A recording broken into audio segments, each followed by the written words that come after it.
जी नहीं, मैंने वैक्सीन नहीं कराई। वो इस वजह से कि मेरे शनाख्ती कार्ड नहीं है। उस वैक्सीन के लिए शनाख्ती कार्ड की ज़रूरत है। मैं जब जाता हूँ वहाँ तो वो कहते हैं शनाख्ती कार्ड लेके आओ अपना, फिर आपकी वैक्सीन होगी।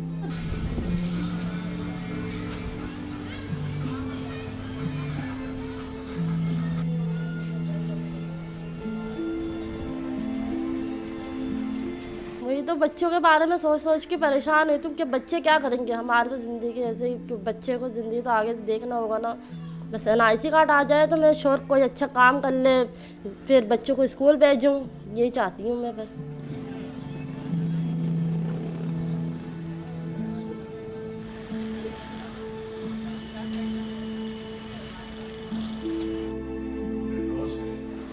अफ़गानी हैं, बर्मीज़ हैं, बंगालीज़ हैं, और ये मैं समझता हूँ कि बहुत इम्पॉर्टेंट इशू है। और इस सिलसिले में मैंने NCOC को भी ख़त लिखा, और 2 हफ्ते पहले प्रेस में भी आया है सारी बातें। और इसकी वजह सिर्फ ये है कि अगर आपने अपने नेशनल लोगों को, जिनके पास ID कार्ड मौजूद है, उन सबको वैक्सीनेट कर दिया और इनको नहीं वैक्सीनेट किया, तो हमारी प्रॉब्लम सॉल्व नहीं होगी।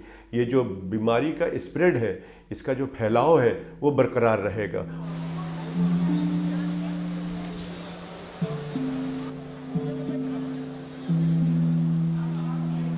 So we are also finding a way to ensure that we reach all populations, whether they have a registration or a national ID card or not, because at the end of the day, this is a human matter, it's a humanism issue, it is something that has to be for everyone.